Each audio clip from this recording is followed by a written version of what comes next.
computer. All right, now we are recording. So welcome to my super simple class on the beginnings of mead making. I am new to the barony. My name is Ana Dokainina Siracusina. I will be here until August, until I return to Trimaris for school. I am a Laurel, but not in brewing.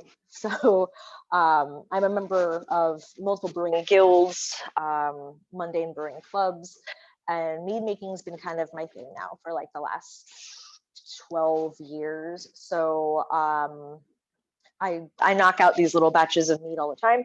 So I figure this would be a good beginner class to help people out who just want to get started. And so nothing fancy at all tonight. All I'm going to do is show you guys how to make a super basic mead recipe. So just honey, water, yeast, done. And then obviously the necessary apparatuses that you want to go ahead and use. So on the, I gave the ingredients list and a little like introduction on the Facebook page, but I know I said get 3 pounds of honey for a 1 gallon batch. I still want you to do that. That 3 to 1 ratio is always really good.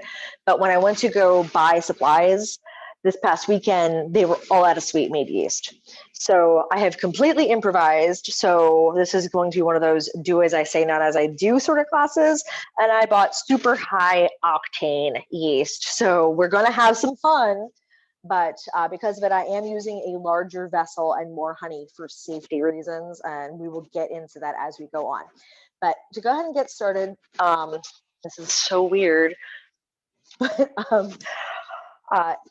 for a no heat mead, it's actually super easy. You do not need to boil your honey. When you read a medieval manual that describes boiling honey, that's because the honey was not processed like we have processed honey now.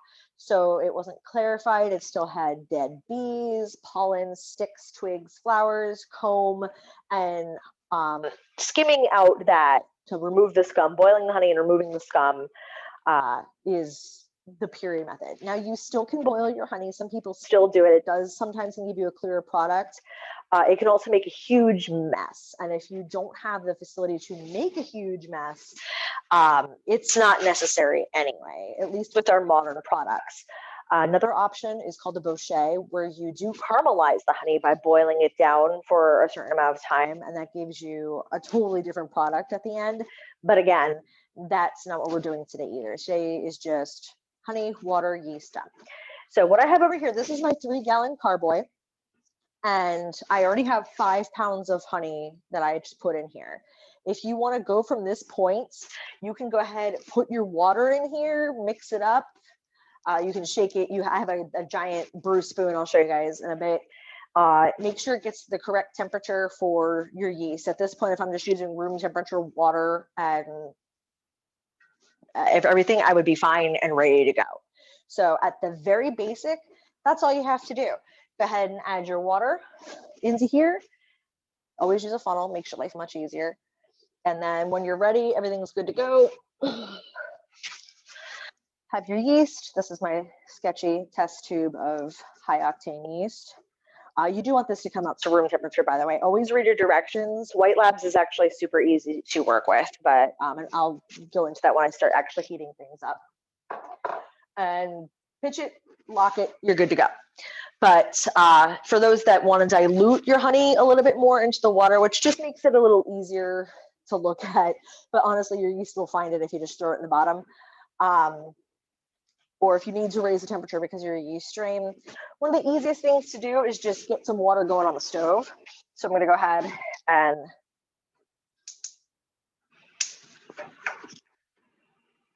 not light today, or I can use the wrong burner. That's cool too. There we go. So I can use a gas stove, I swear. So taking a look over here, it's weird moving my computer. So over here, you'll notice that I have also a double boiler going. Heating up your honey, not boiling it, just heating it a little bit makes it more viscous and easier to handle. So I'm going to go ahead and get that going as well.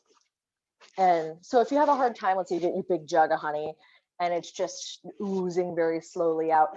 Throw it in a double boiler on the stove. Don't get it scorching hot. Just get it hot enough so that it's a bit more viscous, a bit more mobile. Dunk it on there. It should go right in. And then if it cools relatively rapidly, and you should have no issues. So I've got hot water going over here, and I've got hot honey going over here. And all I'm going to do is that I'm going to take this honey, this is about 1 pound left in this jug, put it in there and dilute it. And then I have more for just to continue. So it's more labor intensive than anything else. Beer is a bit more time intensive, where you have to break everything down, time and temperature intensive, you could say. But honey, for the most part, is just, it's a relatively simple ingredient to brew with. And I realize my ring light is right in the view. So I'm trying to get the counter and the stove and all that in the way. So I'm just going to drop this down, so it's going to be a little easier for me to dunk in the warm water. I can just, there we go. This isn't awkward at all. Okay, so this is where things start taking time. So while that's going, so this is going to be a 3-gallon batch, as I said. Helps if you're actually in the, oh, here, to demonstrate. The honey is moving a lot easier when it's warm, so dump it in. Ooh, I got a solid. Sometimes they will crystallize. It's fine. Honey doesn't go bad unless it gets infected with yeast, and then it will ferment on its own as well, and can happen. But as you can see, it cleaned out the jug very nicely. Recycling, and then I just use your basic wooden spoon and just sort of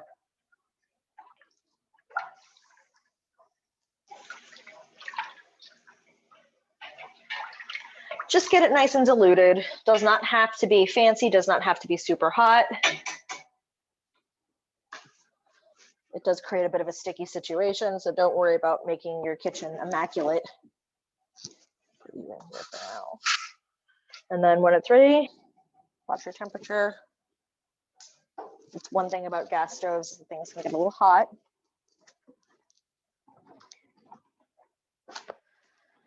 You should probably have prepped your pot handles, pot holders in advance, and then just sort of.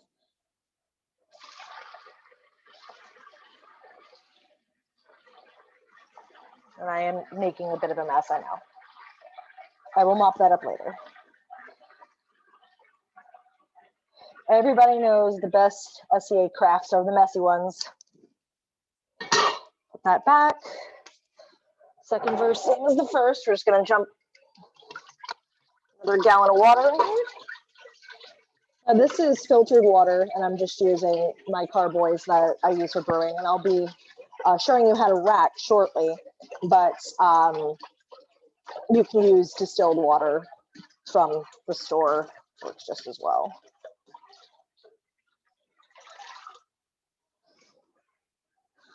So again, just heat it up a bit. As this gets a little softer, I'll put that in, dilute it, and go from there. So the steps are just very repetitive. And once this is ready, I'll give it a stir, bring it up to the counter so you guys can see what it looks like, and then show you guys how to. Hopefully, I can show you how to pitch the yeast if it doesn't get too late. It does have to be at the right temperature. That's where science comes in. Speaking of science, let's talk about some other equipment while this is doing its thing. So over here, I have my Airlocks. I have some sanitizer. So let's talk about sanitizer. This is so weird home shopping network feeling. I apologize. But so I use the Star San acid sanitizer. This is great. You can buy it at any brewing store. They also have powdered one-step sanitizer. Read the directions on the back. You can't go wrong. All of my stuff has already been sanitized. I decided you guys didn't really need to watch me do dishes. So big brew spoon. This is how I'm gonna actually have to, you know, stir in that carboy momentarily. And then the siphons as well. So where did you get that awesome spoon? don't you just want to beat someone with this? I mean, what? No. Oh, heck yes. After buying a house, It's looking for, yes, yes. I want a lot of them. It's a brewing club. It is. You can get it at any brew store. Any brew store should have them, and they have big metal ones too. So if you really need to hurt someone, you can buy them in metal. Yeah, I get the metal one. That one's better. Let's see how we're doing here. Nope, that's still a little. All right, and then of course you have your siphons. These are great. They come in different sizes.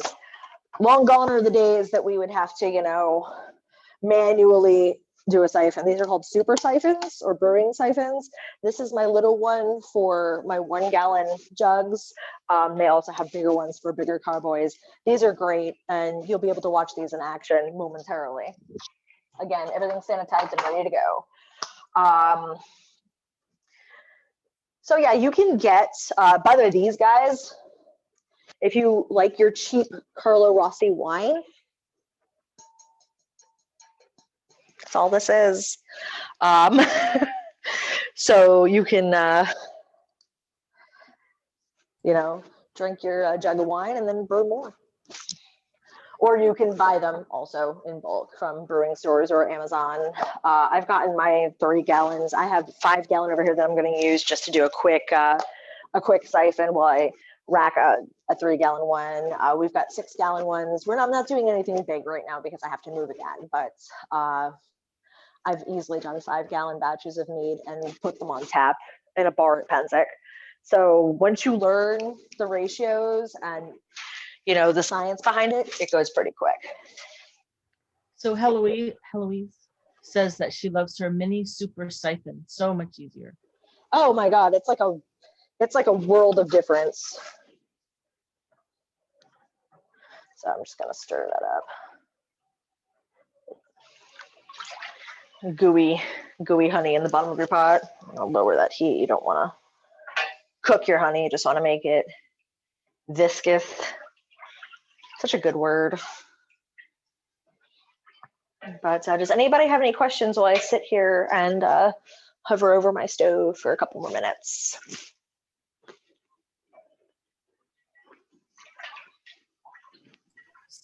Is there a type of honey that you prefer to work with for different applications? Like if you're making a great mead or a sack mead or a bochet? So the most commonly used mead honey is usually wildflower. When I lived in Florida, I had access to orange blossom, which is magnificent for a sweet mead, absolutely magnificent. I also have palmetto honey. The 2 little guys over there are actually palmetto honey. And so that will be, it gives you a little bit more of like I don't want to say smoky, but like a woody sort of flavor. So I actually have woody sort of flavors in them. And we will be tasting those shortly. I actually have already tasted them. I pulled out my wine thief and did it earlier, but this way I can show you how it works. But most of the meads that I do are sweet meads. A bochet, I mean, you could probably do with any of those. If you really want to get a good caramelized flavor, orange blossom might be a really good option because it's already on the sweet end and has that nice citrus tone that could caramelize really well. All right, so I've got enough water in there. Just gonna throw this in the sink. Soap immediately because honey will make a mess. And then this guy looks like we're heated up enough. And if you just look at it, I don't know how easy you guys can see this. This is not super easy to do, but it's just pouring like way nicer. And in it goes. That might be a little full for this yeast. It could be fun. Anna, Yep. newbie question. Okay. Zira, what's I'm making a mess. Excuse me. Go ahead. I'm listening. so Nazira's asking, what's a boucher? A boucher is a caramelized mead. So what it is that you take your honey and you boil it down and until it's like a darker color. Some people will tell you to boil it for so long. I have not done one, but it gives you a completely different flavor profile. So I'm going to have to ask my husband to come in here and help me because we're going to be putting this in a bigger carboy. So Lord Jeffrey, if you would be so kind as to come help me, because your wife is a spaz and measured badly, and I need to use the 5-gallon. Thank you. You're the best. Whoops. So you said you use distilled water for this? This is filtered, but you can use distilled as well.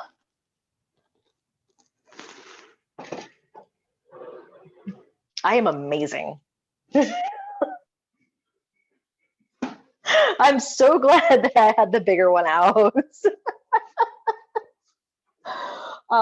So it's a little, I mismeasured, knowing I was putting extra honey in for the stronger yeast, and instead I created a volume issue. So do remember your chemistry lessons and plan more accordingly. But this is my first time using this yeast, so we're taking this journey together. But yeah, so I will have to siphon this in. Actually, it might be easier to pour because I have all that honey in the bottom. But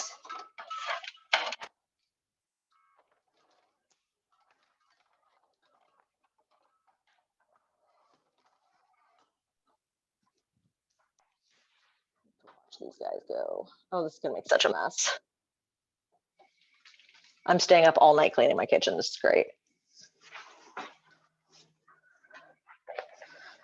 I'm just gonna leave that funnel in there for now.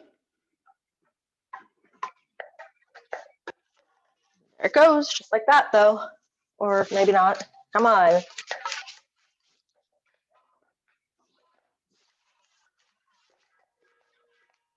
Oh, there's too much honey in the bottom. That's why. Okay.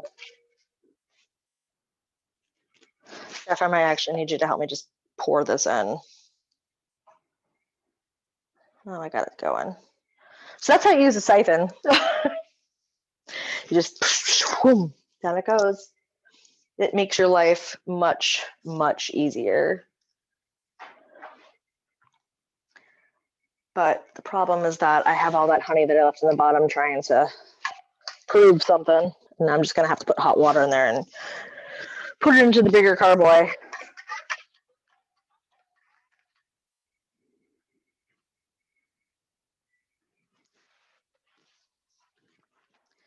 So any other questions while I have to sit here and babysit my mistakes?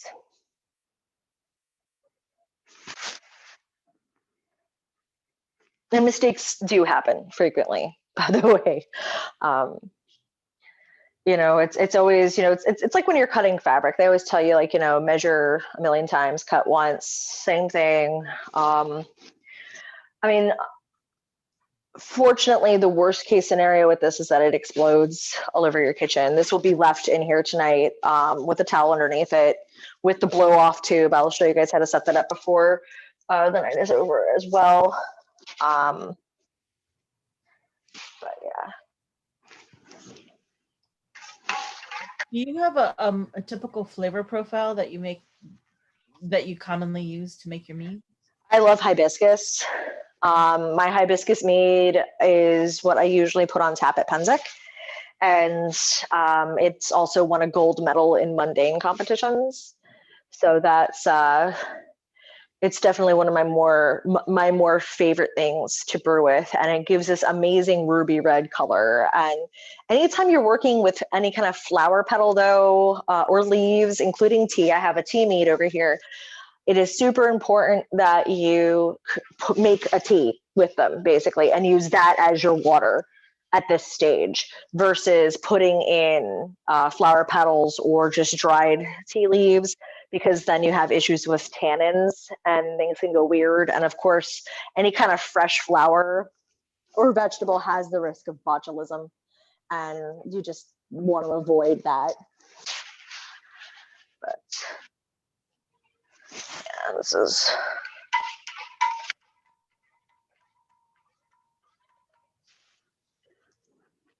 He's just sitting over there like laughing at me, by the way. He's nodding like, yep, nope, you screwed this one up. Thanks, Jeff. But he's more of a beer brewer. He just normally. Jeff, I'm really just gonna need you to help me out here, hon. The honey is gumming up the works, literally gumming up the works in the siphon. So I'll have to hit it with hot water and clear that out. There we go. Yeah, because I had honey in the bottom. It's draining, okay.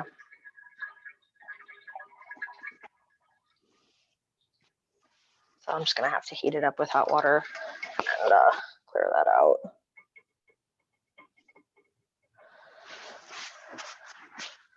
Got myself in a sticky situation. I also do parties. Badly, apparently, but.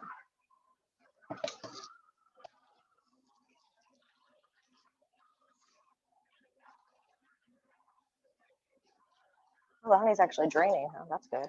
Let's give that a swirl. Now, you said that you were going to add some water to unstick the honey from the first carboy. It looks like it looks like it's actually pouring out pretty good. In the event that happens, just heat up some of your distilled water and just loosen it up and flush it out. I might still have to. Well, I'm gonna have to in order to clean it. But would adding more water like that change the ratios? No, because I'll just use it from the jug that I have over here. Use it from the water that you already have reserved for your beverage. That actually worked out. Oh, we didn't lose that much at all. Sweet, awesome. Thanks, Jeff. I knew I kept you around for something. Well, that's a look. So this one I actually have to clean out in order to rack that one, or I might just rack into it and leave that extra honey to back sweeten it. Why not? That sounds like a good plan.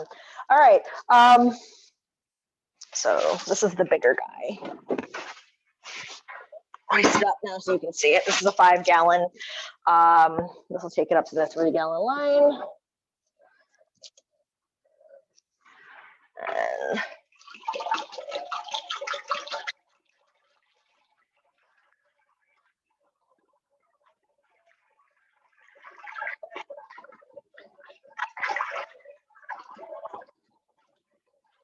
probably don't want to go much more than that. It's okay if you have to leave a little space. It's not ideal. When this is done fermenting in the primary, I will be able to probably transfer it back into the smaller carboy. The reason why I'm leaving this much space is because I said I have that high octane yeast and things explode. And if you use a smaller vessel, it will pop the airlock right off and make a huge mess all over your house. And it's just better to give it that little bit of breathing room. So check your temperature. Obviously, this is not super hot, but if you are doing a lot of hot work, you definitely want to stay on top of it. I have my handy dandy laser thermometer. Right now it's at 95 at the bottom. Yeah, that's actually still too hot to pitch yeast. You want to be able to pitch your yeast probably below 80 degrees. And then on your yeast, or if you go to the website for your yeast manufacturer, they should have a chart on ideal fermentation temperatures. In the case of this one, I'm looking at about 68 degrees. So we're actually close enough to room temperature enough that I don't have to worry about it. But now we just gotta wait for this guy to cool. It's gonna sit here for the rest of the night. So what I'm gonna do is that I'm gonna go ahead and bring you over to door number 2. The next projects. So I had discussed racking, and racking is what you do when it's time to take your proto booze, as I like to call it, from the primary into the secondary. In the secondary is where I typically add my flavors. Now, if you don't want to add flavors and you just want a traditional honey mead, that's fine. You still probably want to rack about every 2 weeks because it's going to take the sediment. You want to get the liquid, the mead, the must off of the sediment at the bottom, which is called lees. So let me go ahead and show you what we got going on over here. Ooh. This is my black tea. This is the Palmetto Honey. This is going into, this is the tertiary already. I don't call it a quadrary. It's just a secondary. It's always a secondary vessel. I don't know if you can see, but it's got some junk in the trunk. It's got some scum at the bottom. So I'm going to rack it off that junk. And same thing, I have a cacao vanilla, and then I have a Poultry Fort. Now, if you're a cook, you probably know what Poultry Fort is. It's a strong powder. It's very common in a lot of 14th and 15th century cooking, and it's a medley of different peppers, spices. The batch that I made is a little heavy on the long pepper and grains of paradise, so it definitely has a bit of a kick. But one of the best ways to know how your mead's going to taste is to taste it. You have to stay on top of it. And when you get ready to rack, I recommend this tool. This is called a wine thief. It's basically a little, you play with straws when you're a kid and you cover your thumb with a straw and then pull out liquid. That's exactly what this is. And so what I'm going to do is that I'm going to actually taste each of these, and I'm going to discuss what my next steps are going to be for each one of them. So we'll start with the black tea here. So I know it's hard to see from here and I apologize, but again, it's just like playing with a straw when you're a kid. Pulls up that liquid. You don't need a ton. I'm pulling up a little bit more so my husband can taste. And into the cup it goes. And you want to smell it, make sure there's no real weird off smells. I smell a ton of honey still. This one I back sweetened though. It tastes like sweet tea.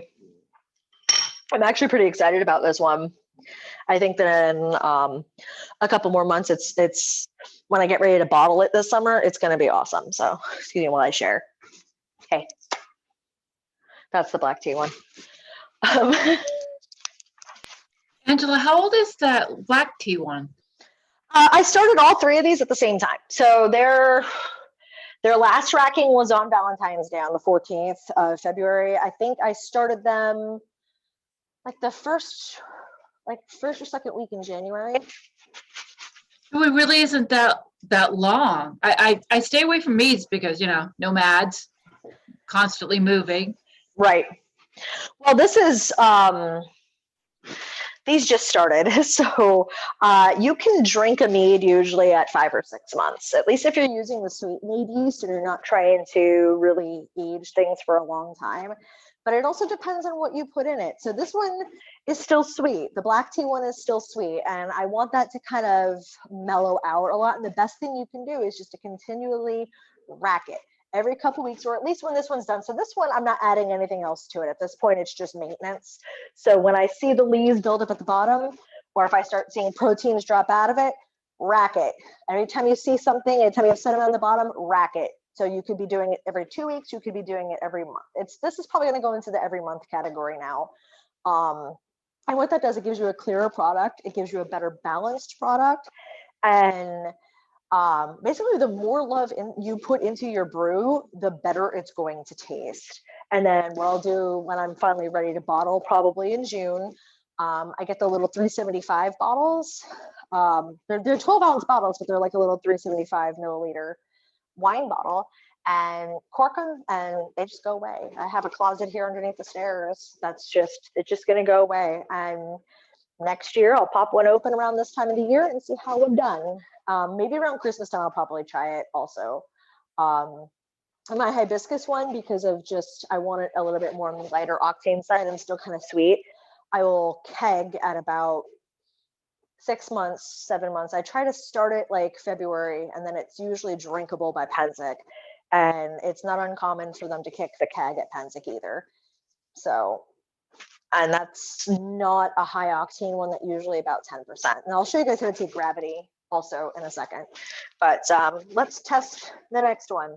This one I have reservations about. Chocolate is actually very hard to ferment with. So I started this one at the same time. This is also the Palmetto Honey. And I started it with cacao nibs, and it was kind of dry tasting. And so I added a couple of vanilla beans. That's what I need to rack off in there now. And I'm kind of smelling the vanilla.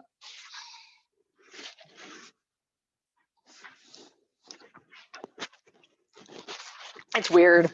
It is so weird.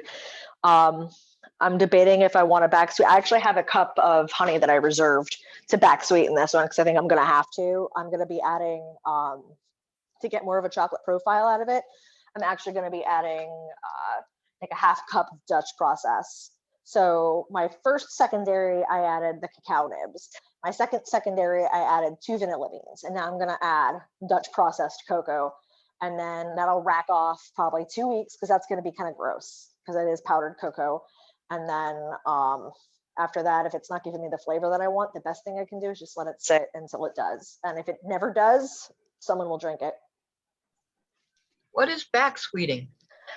Jeff, that's the cacao. Back sweetening is when you actually add honey to your product because it's too dry. So if you taste this right now, that's a face. I'll be right back. I'm sorry. Yeah, that one. This one's just like, no, do something about that. So exactly, back sweetening, it's drying out. So if I had to equate this to a wine right now, I would say the dryness is probably on par with like almost in between like a Pinot Grigio and a Chardonnay. So it's edging more toward the dryness. I tend to work more with sweet meads, so I'm going to actually add more honey to it, and this will probably fire up the yeast again, but it will also provide more sweetness. And when you want chocolate, you want it to be sweet. This is the first time I've worked with chocolate products before, and every person who's ever told me says chocolate is finicky, and I have a sneaking suspicion this one's going to have to probably be a 2-year age. So once it's ready to be bottled this summer, I will probably put it away for a long time before I can get a drinkable product. Now, the one that you've got on the counter that you just mixed together, you said it has to stay overnight? So it's cooling off right now. I'm going to leave it in my kitchen overnight because after I pitch the yeast can get very happy. Now, as I mentioned, I'm using a high octane yeast, a high gravity yeast. So this stuff has the power to get 25% alcohol out of it. And so, yeah, that's why I went with a bigger vessel. That's why I'm using a little bit more honey than I normally would. For a 3-gallon batch, I should be using 9 pounds of honey. I use 12 because I know that this is going to cause a potential explosion. And so what that happens, that I actually have an apparatus that I'll set up shortly called a blow-off tube. It's just a siphon tube in an airlock. It's going to come off the top of this and go into a bottle of sanitizer on the floor. Actually, it'll all be on the floor. And so anything that comes out of that airlock, any extra air, any must that will get, any foam will just go into the tube and into that bottle of sanitizer. So you're still creating an airlock with a siphon tube into the liquid. So nothing's going to go in, but it's going to let all those gases out safely and not all over the floor of your house. And the stirring happens after you add the yeast? Yes, you can do that. Another option too, if you, so it depends on my mood. I'm not gonna lie to you. If this was really well stirred, actually this is actually pretty stirred up because he went ahead and dumped it and the honey got mixed in really well. I can probably just throw the yeast on top, cap it, and have a good night. In other cases, we have an air stone, a regular fish tank air stone, and what that does is that it kind of adds oxygen to the must and gives the yeast a little bit of oxygen to work with. It does, they do end up making their own, but not enough. So you want to kind of feed them a little bit more. I tend to not add nutrients to my products because it's not medieval. And honestly, with a high octane yeast, I mean, I'd be terrified to add nutrients to this. I don't know what would come out of it. But with the sweet mead yeast, I've never had an issue where I didn't have a good fermentation. You say nutrients are not legal? No, they're perfectly legal. It's not medieval. It's not period. Oh, it's not, okay. Yeah. Sorry. So I'm trying the my species spicy one right now, the Poultry Fort one. I have cinnamon sticks in here. I need to rack off of this. I tried this earlier. This is gonna be nice. It's still young, obviously, so it tastes like your medieval spices, your long pepper, your grains of paradise, clove, just a touch of clove. Clove will kill you very quickly if you put in too many, like anything. Nutmeg, I put in cardamom, I put a little saffron, I put in real cassia cinnamon, cassia cinnamon and Ceylon cinnamon. So if this was a medieval drink, it'd be worth $1 million. But yeah, this one, it's very peppery at first, but if it comes out like my last batch did, it's going to be really good in the end. So let me share. That's a spiced. But I'm going to go ahead and clean up the wine thief. We're not going to need that anymore. Put that over here. And then you do your routine temperature check. What are we looking at here? Still too warm. All right. Let's go ahead and get these guys racked. So I have the big one open, so I'm gonna go ahead and, so this has a tiny bit of honey left in it. It might reactivate the yeast a little bit, but it shouldn't cause any serious issues. The cool thing about racking things from the secondaries is that you don't have to sanitize after every use because it's already clean. There's nothing in there that can infect your beverages. At the very least, you just want to give it a quick rinse for flavor reasons. So there she goes. I'm sticky, so I'll be washing my hands. But Won't that suck stuff off the bottom? no, it actually has a little, let me show you on this, on the little guy. It has a little butt on it, like this little tip, and that actually keeps it from completely sucking up. I mean, you will get a little bit, but not as much. Plus, if you look, there's actually like a distance, like a good inch from the tip of the butt here to where the actual liquid is pulled in, and that actually helps filter out some of the lees as well. Thank you. No problem. So while this one's going, I will get,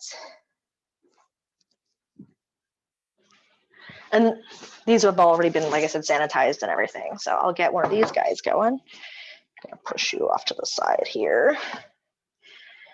I'm gonna do the cacao vanilla so I can show you guys.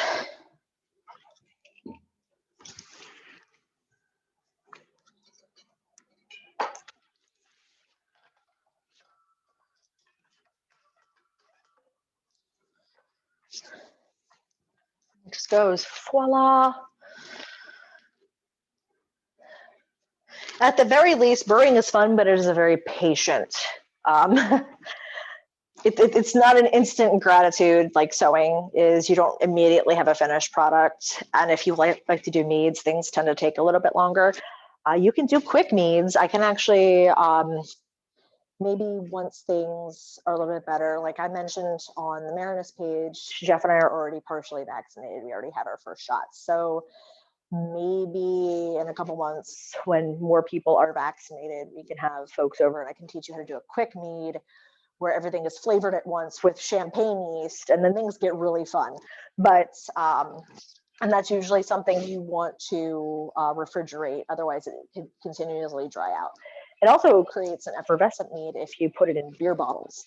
So there's a bunch of different options you can play with. I don't know if you can hear that because obviously I'm speaking through my headpiece, but it's sucking right now because unfortunately this siphon, the little guy is great, but it leaves a bit much.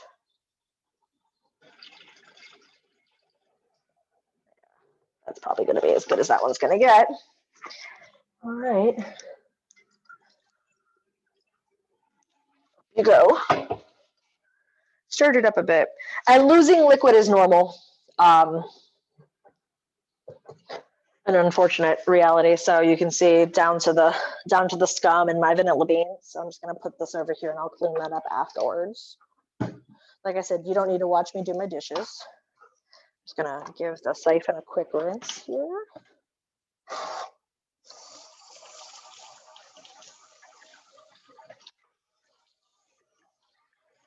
Too bad I don't have a larger camera, but it's super weird to try to do this as it is in your kitchen, but I don't need the other job.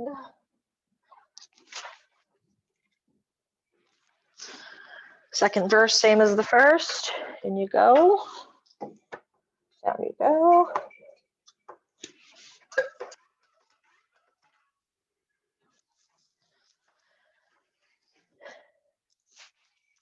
As you can see, I also label all of my jugs, even though these are all very different colors.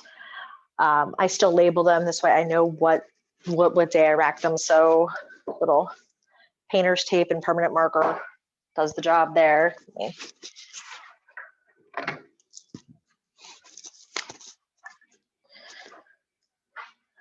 Nothing fancy.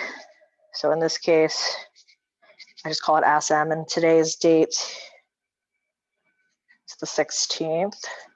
So it's been over a month since I've racked these. I probably should have racked them sooner, but honestly, I'm not going to have too much of an issue with it.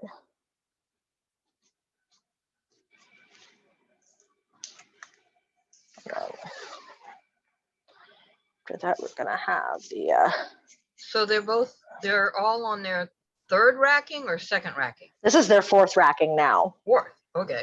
Yeah. How many rackings do you normally do? Or is this their third? Hang on, I'm sorry, I'm thinking. No, I think this is their third. I apologize. I have it on my whiteboard. I monitor things on a whiteboard, but the racking depends on how often it needs to be racked. Some days, like I said, if like in the case of the tea one, the black tea one, this is probably going to be its last one for a while, because I just don't. I'm not adding anything to it. I can probably put it away for another month. Once it starts building up sediment at the bottom, I just pull it off the sediment, put it away for another month. And the more you rack, the more you pull it off that sediment, the clearer and better balanced product you're going to get. In the case of the cacao one, where I'm going to have to add extra ingredients to it in this case, unfortunately, in another 2 weeks, I'm going to have to rack it again. And with the Podre Fort one, I'm thinking at this point, I think it's done also. So it's also going to go take a nap in the brew closet until it builds up sediment. And then I just want to clarify it again. So once it's done, it's super low maintenance. You just want to check in on it like every week or so, see what the sediment looks like. Make sure you don't have a pellicle on top. Of course, a pellicle is an infection. And while nothing can grow in your mead that can kill you, you can get some really weird flavors. And one of the more common infections that you can get in your house is actually lactobacillus. And it's in yogurt. It's naturally occurring, I think, on your skin to a point as well. So you want to make sure that you do sanitize everything in advance. When you're done, you want to go ahead and sanitize it again before you put it away. And keep your hands clean the whole time. And you should not have an infection, but it does occasionally happen. But some people also like lacto infections. It looks really ugly on the top of your beer, usually a beer. It's how you get sour beers, is actually a deliberate lacto or Brett infection. But I haven't tried doing it because I'm afraid that if I deliberately infect something, everything might get infected. And we did have an issue with that. We did have lacto get into some of our stuff when we were in Florida. And I think it soured like 3 brews. So ever since then, we're like, nope, not worth it. We're gonna make sure everything is just super sanitized, far away from, areas in the house where it can get affected. You want to, you want to put them in a dark closet under stairs. You want to put it in a climate controlled room somewhere. So your garage is not always the best bet unless you have an air conditioned area or a finished area where it can be safe. Your yeast needs to have an optimal temperature, and depending on what you're doing. So some of them are hot, some of them like hot temperatures, and in that case, sure, put it out in the garage. Some of them, lager, your average lager beer is actually refrigerated. It's a very cooled fermentation. I think it's it's around 50 degrees. So in that case, you want to keep it colder. But again, Mead, easy, room temperature, you're usually good to go. So let's see what we're looking at here. This guy's. What's that one called again? This one? Yes. Poudre Fort, strong powder. If you're familiar with cooking powders from the Middle Ages, it was very common in the 14th and 15th century. It's excellent on pork. But it also spices a mead beautifully. And so you can see the cinnamon sticks I have left over in here. This is both cinnamon and cassia, which is Chinese cinnamon, the more common stuff. I have not brewed with Saigon cinnamon. It's not a period cinnamon, but I might try it just to do something else. Here's the thing too, your brews don't always have to be period.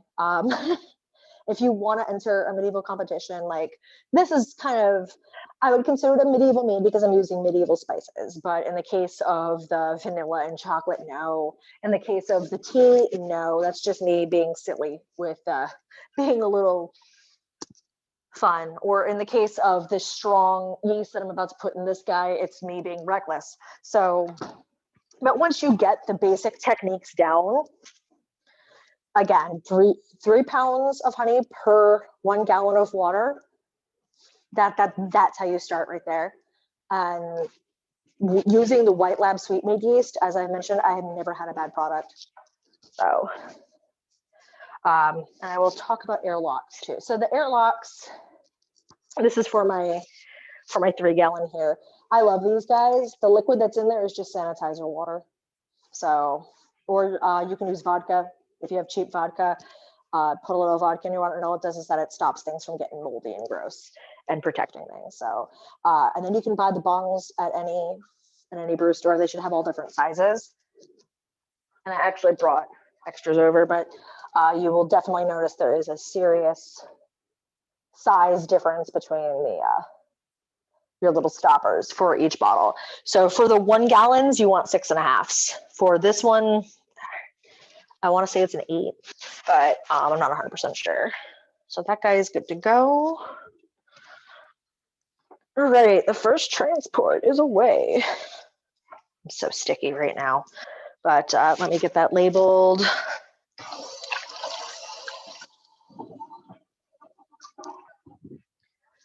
Oh yeah, and always make sure you have your trusty roll of paper towels around, because as you can see, you never know when a mess is gonna happen. And I will be scrubbing with this dollar store cleaner. Cleans honey up, no problem. All right, we'll see how we did here with this guy.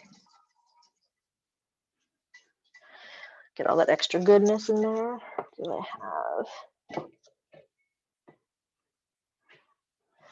I'm gonna give this a little tilt. See if I can get a little bit more out. If you get a little bit of that yeast cake on the bottom, it's not the worst thing, but you wanna try to get as much liquid as you can.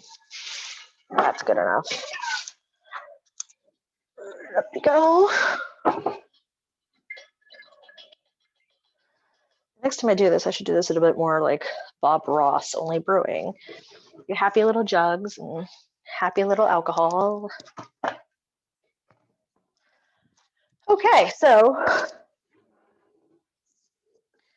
you go back to bed now. Label. Oh. Painter's tape is great because it comes right off the bottles.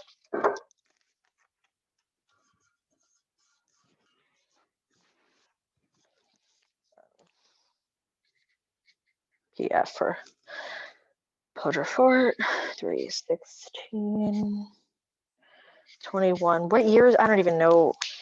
We're still in March 2020. Last I checked, we're like what, March 375th. All right, so these two are good. They can go back, but I need to work on that cacao, like I mentioned before. I'm back sweeten it a little bit, and then I want to go ahead and put in the Dutch processed cocoa. So we're going to go ahead and do that now. And as I mentioned, I had this prepped. I'm usually not this organized. I'm usually like, oh crap, where's that? But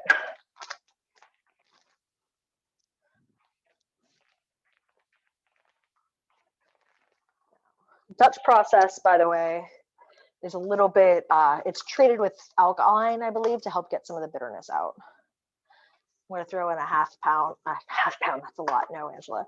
Half cup of that.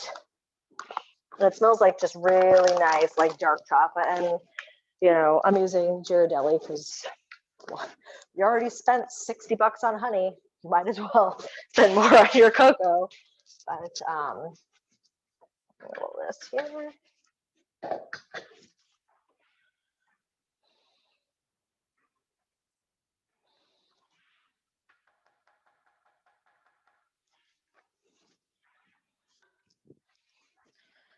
And that last cup of honey, and it goes.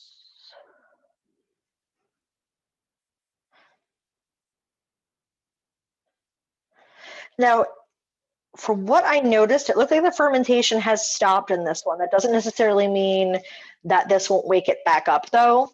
And fermentation is very visible. You almost always see bubbles coming up. This one is actually still fermenting, so I anticipate after I put it away later on, I will probably still see some bubbles coming up. I think that one might still be as well. This one, I think the yeast hit its limit, which is why it dried out a little bit. And oh, that went right in nice and easily. I had no idea you could put in powdered ingredients in there like that. That is so cool. Good to know. I wouldn't do it with like spices. Like I buy my brewing spices whole and then I put them in a grinder. I use a coffee grinder or a spice grinder and I just pulverize them. I don't actually like turn them into dust. And that way you get the oil as you get the nice aromas, these fresh, strong flavors out of it. Because if you pulverize it or if you buy powdered, you're not going to get the same. When it comes to things like chocolate though, it's kind of weird. Cacao nibs are very woody and dry. If you've ever actually had real cacao, it's very different than what we would consider chocolate to be, even dark chocolate. And so you get a nice like dark chocolate aroma, but the flavor is very, you know how like coffee has like an oiliness to it, even a black coffee? It doesn't have that. It has a very dry, barky kind of a finish. And that was what I was getting out of the mead with just the cacao nib. So I'm adding the Dutch process to see if I can get more of that chocolate flavor and a little bit more enzymes to kind of give you that like, ooh, hey, you know, that theobromine kick. But again, this is one of those things that you have to kind of age for a while. So this is totally experimental for me. I'm just gonna, if you want to stir that up. So when you're doing the grinding chunky, that goes in the water to make tea before you add it? No, spices I just add right into the jug. Okay. Spices I just add right into the jug. In the case of if you're working with like leaves or flowers, like if I use roses, I've brewed with roses, I've brewed with lavender. Those you want to make a tea out of. The hibiscus you want to make a tea out of. And what that does is that it eliminates tannins. Like rose hips would be a tea then. Rose hips are actually berries. And I did make a tea out of them with mint once to try one. It actually failed completely. I didn't put in enough honey and it just dried out into oblivion. So that's the strangest batch of hot chocolate I've ever seen in my life. Okay. So this is still warm, but I think we're getting much closer now. The jug might just still be warmer. This one cannot see, but I think we might be nearing the time when I can pitch the yeast. So Another thing that I really need to demonstrate is how to take specific gravity. That's my yeast warming up. So we're gonna go back to high school chemistry. You have your graduated cylinder. You know, everyone has them just laying around, right? Just kidding. But so what this is called a hydrometer. And what you do is that you fill your graduated cylinder up with your must, and you're going to drop this in, and it's going to give you a reading, and that's your starting gravity. I know it's super hard to see here, but the little 1.00 whatevers, that's your starting gravity, and then it correlates to an ABV. So what I'm going to do, because this is going to be a high octane mead, I'm actually going to take a sample of the must out. I'm going to stir it up really good again. Take a sample of the must out, take the starting gravity so I know what I'm starting with. So when I end and it comes out drier, I can actually there's calculators, I won't necessarily use this, but determine what my alcohol by volume is. I haven't done that with any of these guys. Super beginner question. Sure. What's the must? Your must is the liquid that has not yet fermented. Okay. And what's an AVB? ABV, alcohol by volume. Oh, Your okay. percentage of, yep. And so I'm going to go ahead. I brought in an extra airlock just in case, but I'm going to go ahead and get this guy primed up here in my little jug of sanitizer water. I said, there's no such thing as too clean. And I have actually met SCA brewers before where they're like, I don't sanitize anything. They wouldn't have done it in the Middle Ages. And I'm just like, you think so? I'm like, I'm reading treatises where they were cleaning houses during the plague with vinegar and wine. So they had an understanding that there were, in fact, antiseptic properties to be found in alcohol and acetic acid. And you're going to tell me that that the Middle Ages didn't sanitize things? I don't think so. They washed their clothes, they washed their bodies, they had an understanding of cleanliness. Something tells me they wouldn't let their brewing equipment get moldy and gross. So would they have used things like we use today with chemical sanitizers or bleach? Of course not, no, but they absolutely probably would have cleaned their glassware with some kind of diluted vinegar or vinegar and herbs. I don't want to guarantee that, but with some of the stuff that I have read regarding cleanliness during disease outbreaks, it wouldn't surprise me. We have this unfortunate belief that the Middle Ages were incredibly dark and barbaric and unscientific, and the truth is that they were not. They actually did expand upon Roman knowledge. We did see science making progress. I mean, obviously not like the way technology moves today, but they did have an understanding of how the world worked much better than we have thought previously. And there's going to be a new book coming out. I'm going to shill for some of my friends. It's called The Bright Ages this summer, or maybe this summer, or maybe closer to Christmas time. Book called The Bright Ages, and by David Perry and Matt Gabriel, and I'm super excited for it. And I think that it's going to be right up our alley in regards to debunking a lot of myths on the Middle Ages. So, all right, that's now the moment you've all been waiting for. You guys are super excited about this giant spoon. Obviously, the spoon itself is not gonna fit in there. That's what the narrower end is for. You drop it in, and you just kind of corkscrew around.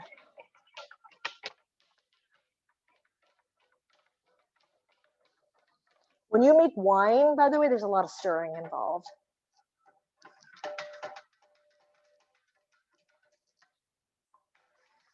This is actually looking pretty good. I don't see any sticky honey everywhere, so it's pretty well diluted. Let's get one of the siphons out here. We're gonna down there with the wine piece. Nope, gonna have to be a siphon. Let's see how it is. Okay.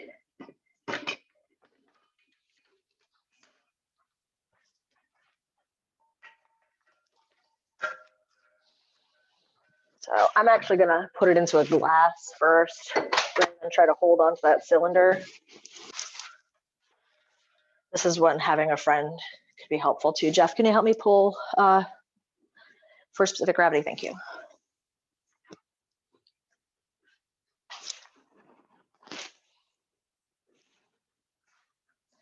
I'm just pulling to demonstrate gravity, which is something we never do, I know.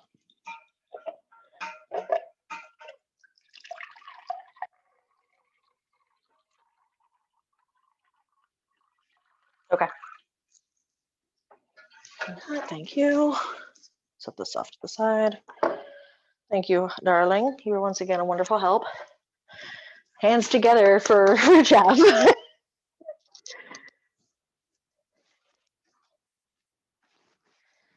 can actually feel this stuff's a little warm. So you're just gonna kind of,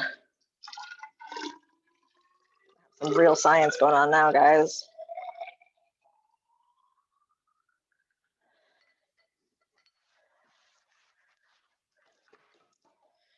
We're gonna let that settle down. Shake. And obviously it gets a little foamy on the top. So we have to wait for the meniscus to form. Remember the meniscus from high school chemistry, where it has that, where it's gonna be higher on the sides and lower in the middle. So as soon as the foam subsides, or at least the foam should go around the edges, you wanna be nice and clear in the middle. So here we go.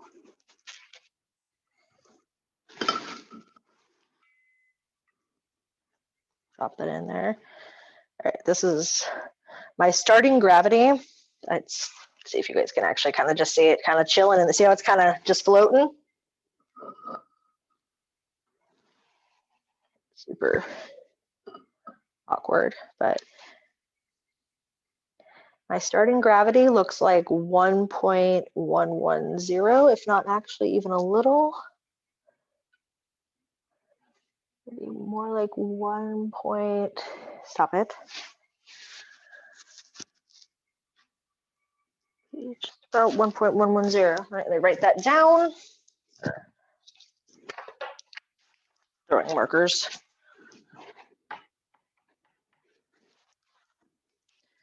All right.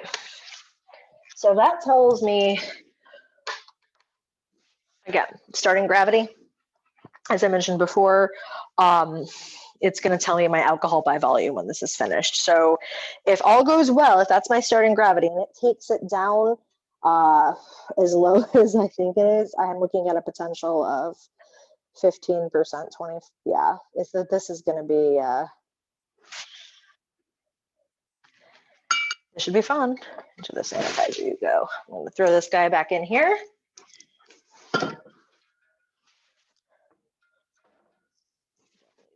And this.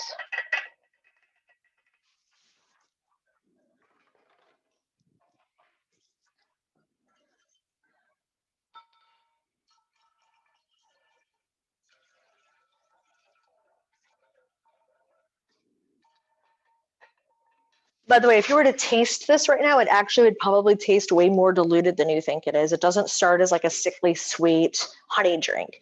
As it ferments, it actually opens up a lot more and may taste a bit sweeter. It's very interesting.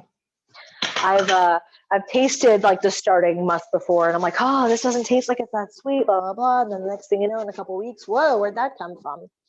So, all right, well, we're just about ready to go ahead and pitch the yeast. It's probably still a little warm, but it's not hot enough to kill it. So I'm gonna get the airlock ready. Actually, I'm not gonna be using this airlock tonight. I'll be using the blow-off tube as I suggested. So that can actually just sit here for now. So my blow-off tube apparatus. I will fill this extra jug here with sanitizer water. And this is gonna go, this airlock from the tube, basically down into this full of liquid, and it will hopefully protect my kitchen floor from becoming a foamy, nasty mess in the morning.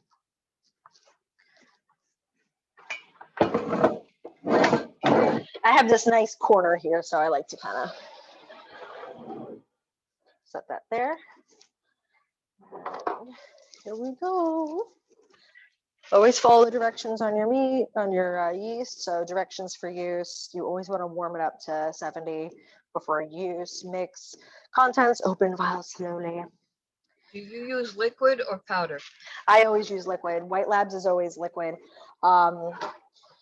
When I lived in San Diego, White Labs is actually based out there, so I was able to go to their yeast facility, which they also have a microbrewery, because of course they do. And it was very cool to check out. And I'm a big fan of their products. They're always fresh, they're always guaranteed. They don't use these tubes a whole lot anymore. So I have to admit, I was a little nervous when I saw this, but the data's fine. So fun random fact that you'll probably only hear from me, these tubes that they use, these are 2-liter bottles before they get air blown into them. And if you can tell by the size of the cap. So this is what your Coke bottles, your 2-liter Coke bottles start as. The more you know. But, all right. There we go. It always makes a little bit of a mess. Let the air out. And yeah, it does stink. It is yeast after all. Pitch. It goes. And that's that. It's already stirred up. If I wanted to add oxygen to it, like I said, with an air stone, I could. I tend to do that for things that I'm gonna watch a little bit better, but this one's totally an experiment. So we're gonna have some fun with that. And that's basically how you start a batch of mead. So I'm gonna go ahead and get the sanitizer liquid in here real quick.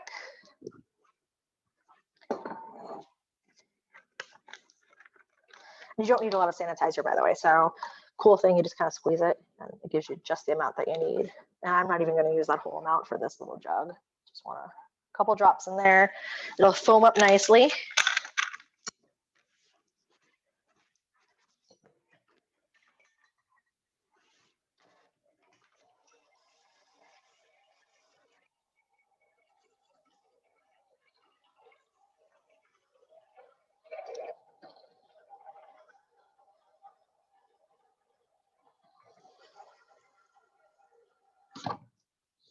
Okay. Jug of sanitizer water. I'm just going to toss this guy right on the ground. There it goes. So that's it.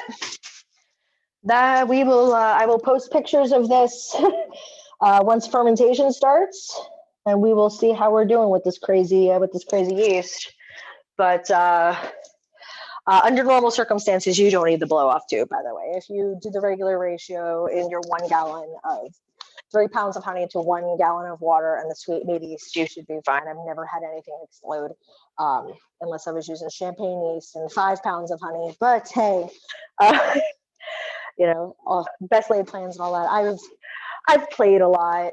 That's kind of the cool thing about mead, is that you can actually play a lot, and there's a bunch of different options for to put in it also.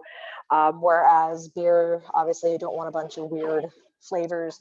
Mead gives you kind of like a perfect base flavor for a whole bunch of weird stuff. So hopefully the chocolate works out good. Again, that's my first time doing that as well. First time doing tea. So I thank you all for humoring my experiments, and I hope that you have learned something tonight. So I'm going to go ahead and record after 8. We actually didn't do so bad at all, but I'll take myself out of the pin. Yeah. When you're mixing the 3 pounds of honey to the 1 gallon of water, you can't fit that back in a 1 gallon jug. So you use a 3 gallon or a 5 gallon? So I say the 1 gallon because it's the ratio. So yeah, no, it is going to actually affect the, it will cause displacement, as you saw earlier. Yes. So I always put in the honey before you're in the water. It's always a little bit easier to control a sweeter product than it is a drier product, because if you're not familiar with the process of back sweetening and things like that, it can take a little bit of practice. So in that case, I don't know if you noticed how I did it. I was only doing like, a few pounds at a time when I was heating up the water. Don't put it all at once because then, oops. But you want to make sure you get all the honey in there. So if you hit your marker and you're not going to have more space, you can put it in a bigger jug, or you can leave it as it is, back sweeten. I've accidentally, overfilled a 6-gallon and had like little guys going. So, I mean, there's definitely a few different options. But it's just the general like rule of thumb is 3 pounds to 1. So if you use the one, so yeah, I'm sorry. It's kind of weird trying to, I'm such a visual person where I would probably do better like on like a whiteboard behind me. So let me draw you a picture of what it looks like when I do this.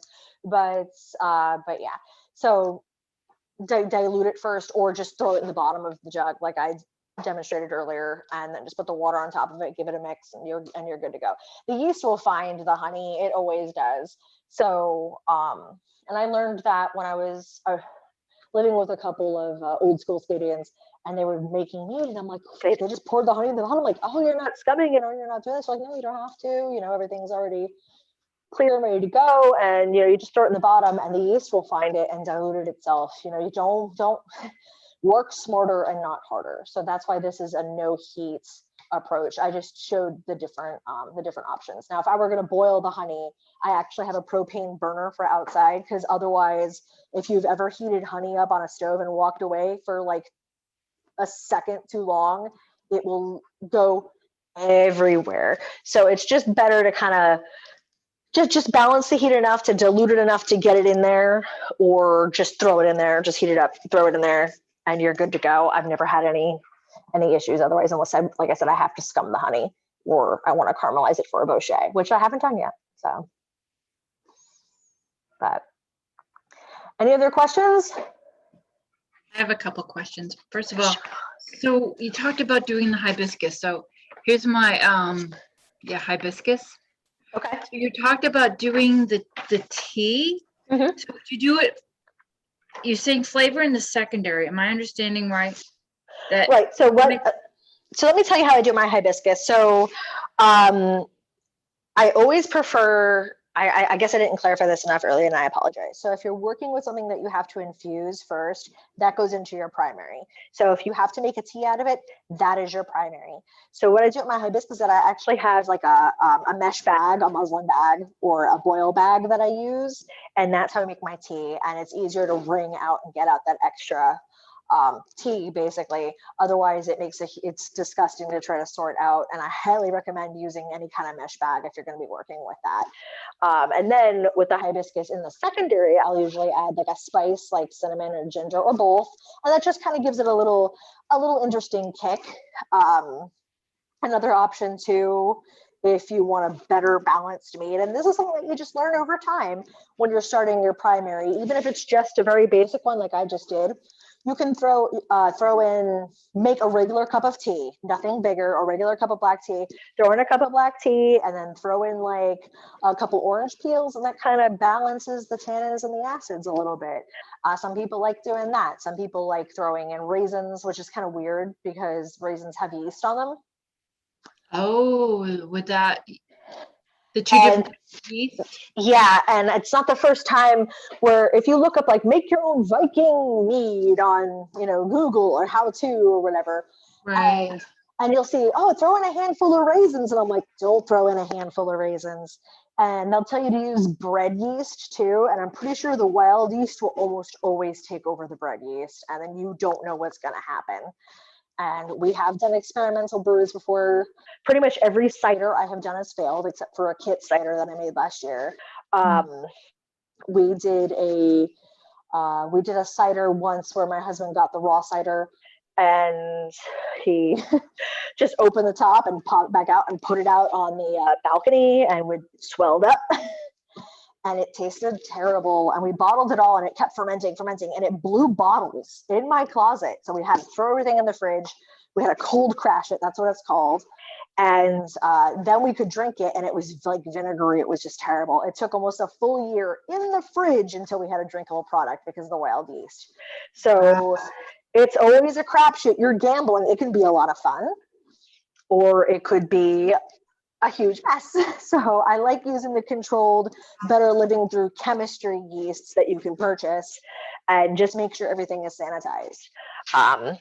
And that's another reason why I also recommend making your tea out of tea or hibiscus or leaves or flowers, because you're actually going to be killing any yeast that is naturally occurring on those petals.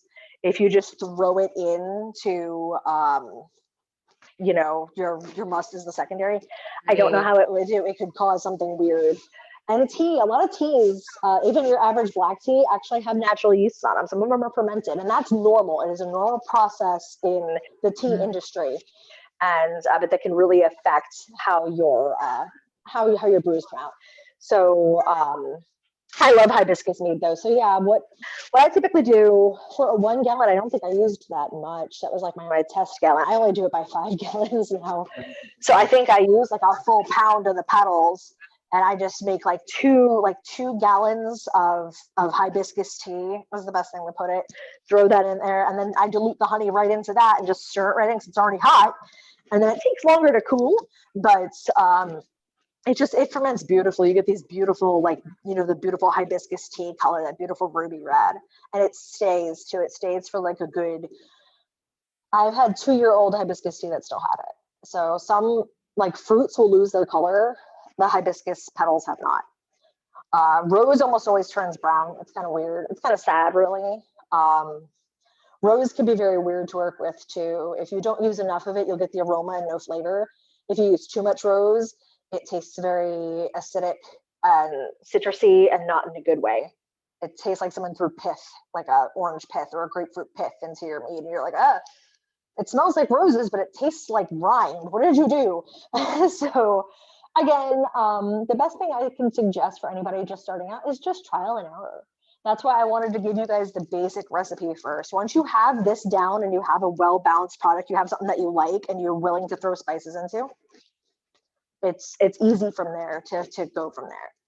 And most of what I have learned is just because I make these little 1 gallon batches. I'm like, I wonder how this will come out. And then sometimes I'm like, oh, that didn't.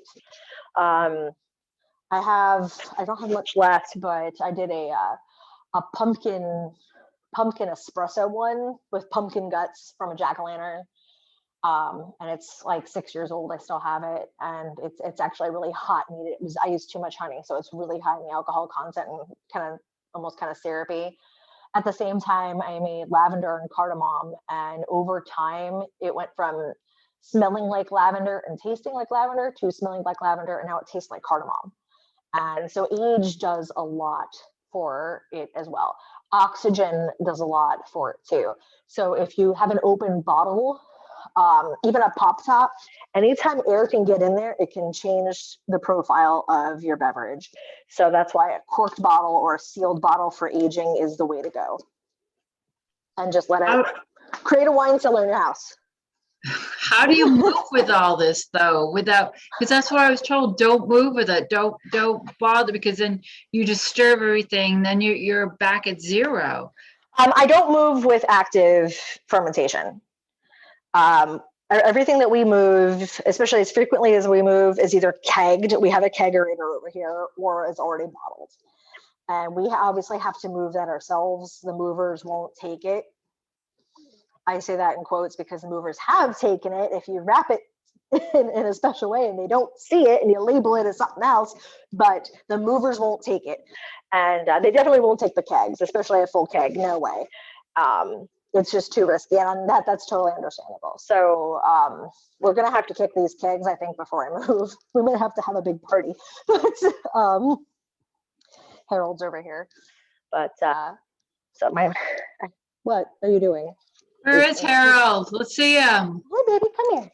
People would like to see you. People want to say hi. He is so gorgeous. Honey, you my baby. You're so unhappy right now. He's like, why are you doing this to me, Mom? Okay. Oh. But Handsome kitty. he's my baby. He wants a snack really bad. But so I mean, I'm done. If you have any more questions, by all means. So I'm gonna keep an eye on that. I really hope it's not fermenting yet. I'm gonna turn off this light. We don't need that anymore. But at my ring light. Let's move this over and see if this stuff is already going. It probably isn't. It looks like it is, but it yeah. But you will occasionally have foam from like mixing it up and stuff like that. Fermentation looks very, it's crazy. It's you'll see the bubbles coming up like a fish tank if it's really active. So good night, Delecta. Thank you for coming. So Your Excellency, I should call her Excellency now. But all right, everybody, thank you so much. Any other questions before I call it a night? We're good. All right. Awesome class. Thank you. Thank you. I will post updates of I will give pictures and videos of what's going on. I'll post them in the on the Marinus page so we can see the crazy as it goes on. So Thank you so much. This is fantastic. I'm going to give it a try now. yes, let me know how it goes. Thank I you. will. All right. Good night, everybody.